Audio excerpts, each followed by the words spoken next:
Rome is one of the few civilizations that didn't just influence history, it designed it. For nearly 2000 years, Roman power shaped cities, laws, borders, and governments across three continents. Even today, modern states still operates using Roman ideas, often without realizing it. But Rome was never destined to become an empire.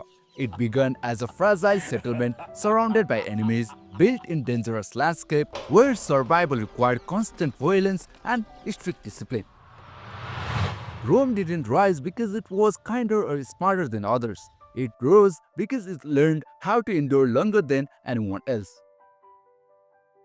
To understand how Rome conquered the ancient world and why it ultimately collapsed, we have to return to its beginning in 753 BC. According to Roman tradition, the city was founded by twin brothers, Romulus and Remus. The legend ends with Romulus killing his brother and naming the city after himself. Whether the story is a factual matters less than what it reveals about Roman identity. From the start, Roman believed power emerged from conflict, and leadership was something seized, not peacefully inherited. Early Rome was small, poor, and exposed. It sat between stronger neighbors and faced constant threats of invasion. To survive, it adopted a culture of discipline, obedience, and militarization. Rome learned early that weakness invited destruction. This mindset would define its future.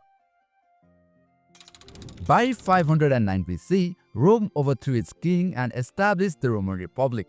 The goal was not equality, it was a balance. Power was divided among consuls, assemblies, and powerful senate. No single individual was supposed to dominate the system. This structure created political stability and unmatched military efficiency. Rome expanded through conquest and alliances, absorbing defeated peoples rather than destroying them. Conquered populations were slowly integrated into Roman society, taxed and conscripted. This made Rome stronger with every victory. Its greatest challenge came during the Punic Wars against Carthage, another Mediterranean superpower. Rome suffered devastating losses, including Hannibal's invasion across the Alps. Entire Roman armies were annihilated. But Rome refused to surrender. Where other states collapsed under the defeat, Rome simply raised new armies. By the end of these wars, Rome dominated the western Mediterranean.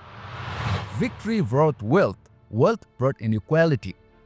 As Rome expanded, power concentrated in the hands of a few elite families. Soldiers became more loyal to their generals than to the republic itself. Political violence became normal.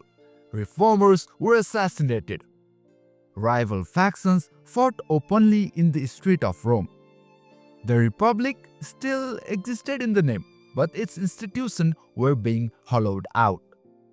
Rome had conquered the world, but lost control of itself. Julius Caesar emerged from the chaos as Rome's most powerful figure. His military success made him enormously popular, especially with the soldiers and the lower classes. To the Senate, he represented an existential threat. When Caesar crossed the Rubicon River in 49 BC, he violated Rome's most scared political rule. Civil war followed. Caesar won, became dictator, and centralized power in himself. In 44 BC, senators assassinated him, believing they were saving the republic. They were wrong. Caesar's death exposed the republic's weaknesses. More civil wars followed, and the system never recovered. After years of conflict, Caesar's heir, Augustus, emerged victorious. He avoided titles associated with monarchy and instead ruled quietly through existing institutions. The republic survived symbolically, but the real power rested with the emperor. This marked the beginning of the Roman Empire. For nearly 2 centuries, Rome entered its golden age. The empire stretched from Britain to the Middle East. Roads connected distant provinces. Trade flourished. Roman law standardized governments. But the empire depended heavily on competent leadership. When emperors were capable, Rome thrived. When they weren't, the system strained. Rome had created an empire too large to manage without strong rulers, yet offered no reliable way to ensure them. After 180 AD, instability returned.